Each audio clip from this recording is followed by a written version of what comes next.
Chapter 9 of The Death of Ivan Ilyich. Late at night his wife came back. She came in on tiptoe, but he heard her, opened his eyes, and made haste to close them again. She wanted to send away Gerasim and sit up with him herself instead. He opened his eyes and said, "No, go away." "Are you in great pain?" "Always the same." "Take some opium." He agreed and drank it. She went away. Till 3 o'clock he slept a miserable sleep. It seemed to him that he and his pain were being thrust somewhere into a narrow, deep, black sack, and they kept pushing him further and further in, and still could not thrust him to the bottom. And this operation was awful to him, and was accompanied with agony. And he was afraid, and yet wanted to fall into it, and struggled, and yet tried to get into it. And all of a sudden he slipped and fell, and woke up. Gerasim, still the same, is sitting at the foot of the bed, half dozing peacefully, patient. And he is lying with his wasted legs clad in stockings, raised on Gerasim's shoulders, the same candle burning in the alcove, and the same interminable pain. "Go away, Gerasim," he whispered. "It's all right, sir. I'll stay a bit longer." "No, go away." He took his legs down, lay sideways on his arm, and he felt very sorry for himself. He only waited till Gerasim had gone away into the next room. He could restrain himself no longer, and cried like a child. He cried at his own helplessness, at his awful loneliness, at the cruelty of people, at the cruelty of God, at the absence of God. "Why hast thou done all this? What brought me to this? Why torture me so horribly?" He did not expect an answer, and wept indeed that there was, and could be, no answer. The pain grew more acute again, but he did not stir, did not call. He said to himself, "Come, more then. Come, strike me. But what for? What have I done to thee? What for?" Then he was still, ceased weeping, held his breath, and was all attention. He listened, as it were, not to a voice uttering sounds, but to the voice of his soul, to the current of thoughts that rose up within him. "What is it you want?" was the first clear idea able to be put into words that he grasped. "What? Not to suffer, to live," he answered. And again he was utterly plunged into attention so intense that even the pain did not distract him. "To live? Live how?" the voice of his soul was asking. "Why, live as I used to live before, happily and pleasantly." "As you used to live before, happily and pleasantly?" queried the voice. And he began going over in his imagination the best moments of his pleasant life. But strange to say, all these best moments of his pleasant life seemed now not at all what they had seemed then. All, except the first memories of childhood. There, in his childhood, there had been something really pleasant in which one could have lived if it had come back. But the creature who had this pleasant experience was no more. It was like a memory of someone else. As soon as he reached the beginning of what had resulted in him as he was now, Ivan Ilyich, all that had seemed joys to him then now melted away before his eyes and were transformed into something trivial and often disgusting. And the further he went from childhood, the nearer to the actual present, the more worthless and uncertain were the joys. It began with life at the school of jurisprudence. Then there had still been something genuinely good. Then there had been gaiety. Then there had been friendship. Then there had been hopes. But in the higher classes these good moments were already becoming rarer. Later on, during the first period of his official life, at the governor's, good moments appeared, but it was all mixed, and less of it was good. And further on even less was good, and the further he went the less good there was. His marriage, as gratuitous as the disillusion of it, and the smell of his wife's breath, and the sensuality, the hypocrisy. And that deadly official life, and anxiety about money, and so for 1 year, and 2, and 10, and 20, and always the same thing. And the further he went, the more deadly it became. As though I had been going steadily downhill, imagining that I was going uphill. So it was, in fact. In public opinion I was going uphill, and steadily as I got up it, life was ebbing away from me. And now the work's done. There's only to die. But what is this? What for? It cannot be. It cannot be that life has been so senseless, so loathsome. And if it really was, so loathsome and senseless, then why die, and die in agony? There's something wrong. Can it be I have not lived as one ought? Suddenly came into his head. But how not so, when I've done everything as it should be done? He said, and at once dismissed this only solution of all the enigma of life and death as something utterly out of the question. What do you want now? To live? Live how? Live as you live at the courts when the usher booms out, "The judge is coming." The judge is coming, the judge is coming, he repeated to himself. Here he is, the judge. But I'm not to blame, he shrieked in fury. What's it for? And he left off crying, and turning with his face to the wall, fell to pondering always on the same question. What for? Why all this horror? But however much he pondered, he could not find an answer. And whenever the idea struck him, as it often did, that it all came of his never having lived as he ought, he thought of all the correctness of his life, and dismissed this strange idea. Chapter 10 of the Death of Ivan Ilyich. Another fortnight had passed. Ivan Ilyich could not now get up from the sofa. He did not like lying in bed, and lay on the sofa. And lying almost all the time facing the wall, in loneliness he suffered all the inexplicable agonies, and in loneliness pondered always that inexplicable question, what is it? Can it be true that it's death? And an inner voice answered, yes, it is true. Why these agonies? And a voice answered, for no reason. Beyond and besides this, there was nothing. From the very beginning of his illness, ever since Ivan Ilyich first went to the doctor's, his life had been split up into two contradictory moods, which were continually alternating. One was despair and the anticipation of an uncomprehended and awful death. The other was hope and an absorbed watching over the actual condition of his body. First there was nothing confronting him but a kidney or intestine which had temporarily declined to perform their duties. Then there was nothing but unknown, awful death, which there was no escaping. These two moods had alternated from the very beginning of the illness, but the further the illness progressed, the more doubtful and fantastic became the conception of the kidney, and the more real the sense of approaching death. He had but to reflect on what he had been 3 months before, and what he was now, to reflect how steadily he had been going downhill, for every possibility of hope to be shattered. Of late, in the loneliness in which he found himself, lying with his face to the back of the sofa, a loneliness in the middle of a populous town and of his numerous acquaintances and his family, a loneliness than which none more complete could be found anywhere, not at the bottom of the sea, not deep down in the earth. Of late, in this fearful loneliness, Ivan Ilyich had lived only in imagination in the past. One by one the pictures of his past rose up before him. It always began from what was nearest in time, and went back to the most remote, to childhood, and rested there.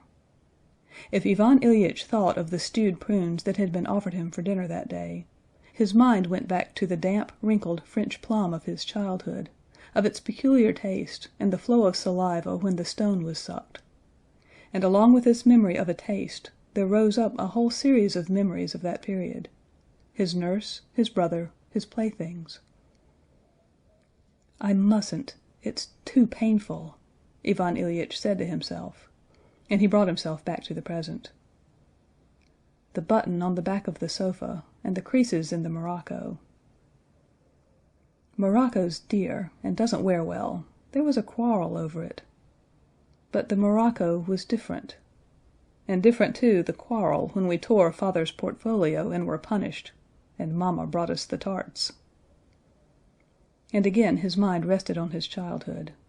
And again it was painful, and he tried to drive it away and think of something else. And again at that point, together with that chain of associations, quite another chain of memories came into his heart, of how his illness had grown up and become more acute. It was the same there. The further back, the more life there had been. There had been both more that was good in life, and more of life itself. And the two began to melt into one. Just as the pain goes on getting worse and worse, so has my whole life gone on getting worse and worse, he thought.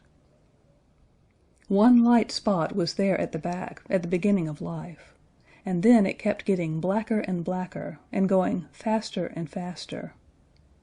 In inverse ratio to the square of the distance from death, thought Ivan Ilyich.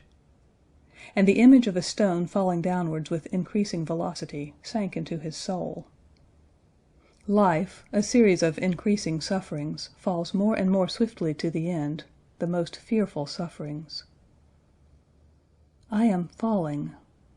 He shuddered, shifted himself, would have resisted, but he knew beforehand that he could not resist. And again, with eyes weary with gazing at it, but unable not to gaze at what was before him, he stared at the back of the sofa and waited, expecting that fearful fall and shock and dissolution.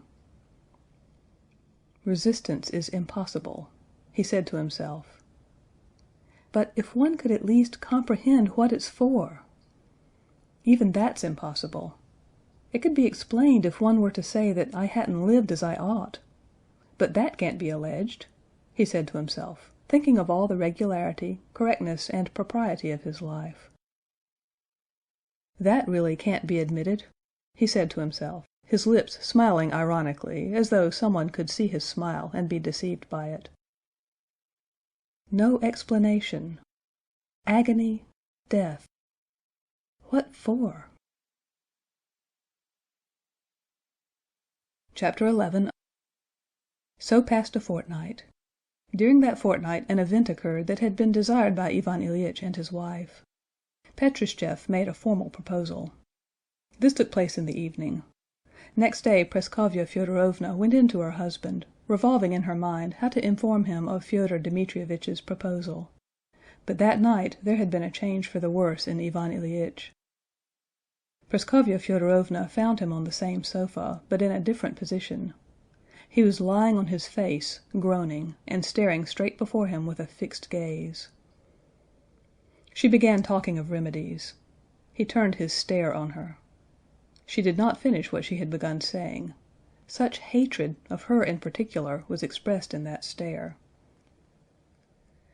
"For Christ's sake, let me die in peace," he said. She would have gone away, but at that moment the daughter came in and went up to say good morning to him. He looked at his daughter just as at his wife, and to her inquiries how he was, he told her dryly that they would soon all be rid of him. Both were silent, sat a little while, and went out. "How are we to blame?" said Lise to her mother.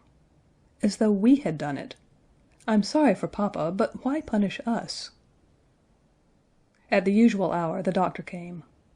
Ivan Ilyich answered, "Yes, no," never taking his exasperated stare from him, and towards the end he said, "Why, you know that you can do nothing, so let me be." "We can relieve your suffering," said the doctor. "Even that you can't do. Let me be." The doctor went into the drawing room and told Praskovya Fyodorovna that it was very serious, and that the only resource left them was opium to relieve his sufferings, which must be terrible. The doctor said his physical sufferings were terrible, and that was true, but even more terrible than his physical sufferings were his mental sufferings, and in that lay his chief misery. His moral sufferings were due to the fact that during that night, as he looked at the sleepy, good-natured, broad-cheeked face of Gerasim, the thought had suddenly come into his head, what if in reality all my life, my conscious life, has been not the right thing? The thought struck him that what he had regarded before as an utter impossibility, that he had spent his life not as he ought, might be the truth. It struck him that those scarcely detected impulses of struggle within him against what was considered good by persons of higher position, scarcely detected impulses which he had dismissed, that they might be the real thing, and everything else might be not the right thing. And his official work, and his ordering of his daily life and of his family, and these social and official interests, all that might be not the right thing. He tried to defend it all to himself. And suddenly he felt all the weakness of what he was defending, and it was useless to defend it.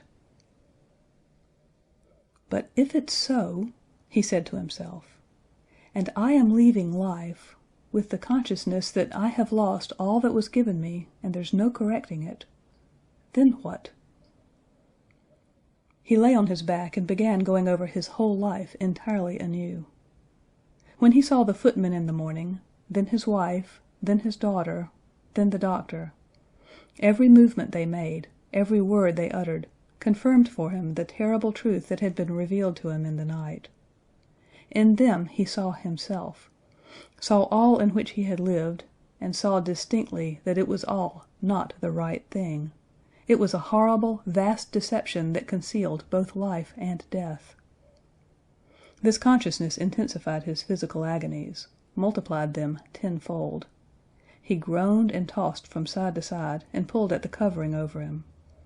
It seemed to him that it was stifling him and weighing him down, and for that he hated them. They gave him a big dose of opium. He sank into unconsciousness, but at dinner time the same thing began again. He drove them all away and tossed from side to side. His wife came to him and said, "Jean, darling, do this for my sake." "For my sake?" "It can't do harm, and it often does good. Why, it's nothing, and often in health people—" He opened his eyes wide. "What, take the sacrament? What for? No. Besides—" She began to cry. "Yes, my dear? I'll send for our priest. He's so nice." "All right, very well," he said. When the priest came and confessed him, he was softened, felt as it were a relief from his doubts, and consequently from his sufferings, and there came a moment of hope. He began once more thinking of the intestinal appendix and the possibility of curing it. He took the sacrament with tears in his eyes. When they laid him down again after the sacrament for a minute, he felt comfortable, and again the hope of life sprang up. He began to think about the operation which had been suggested to him. "To live, I want to live," he said to himself. His wife came in to congratulate him. She uttered the customary words and added, "It's quite true, isn't it, that you're better?" Without looking at her, he said, "Yes." Her dress, her figure, the expression of her face, the tone of her voice, all told him the same: not the right thing.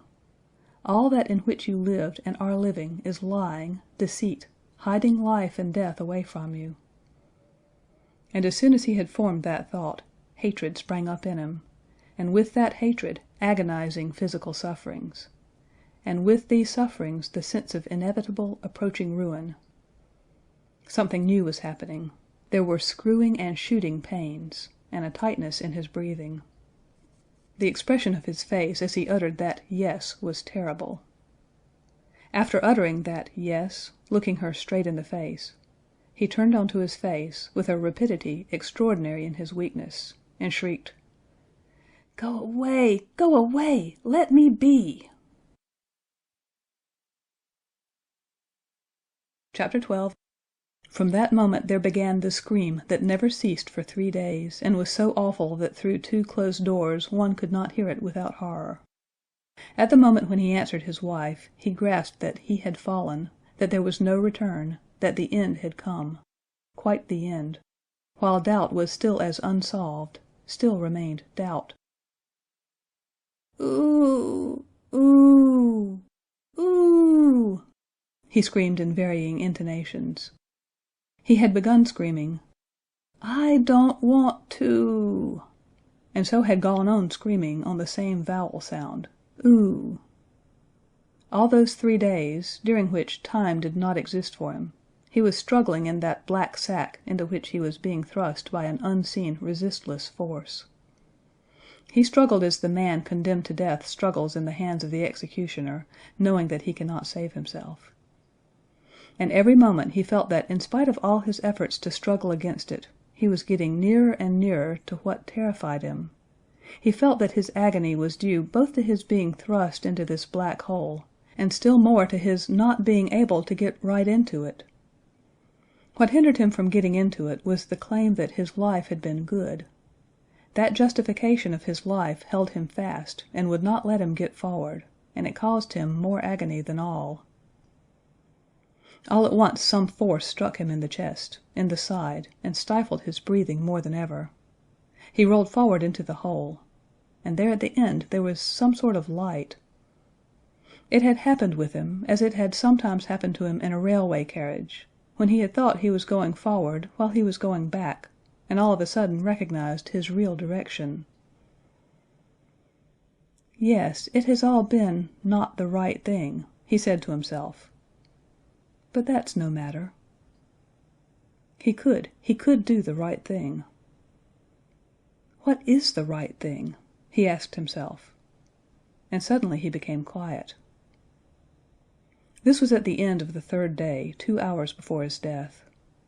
At that very moment the schoolboy had stealthily crept into his father's room and gone up to his bedside. The dying man was screaming and waving his arms. His hand fell on the schoolboy's head.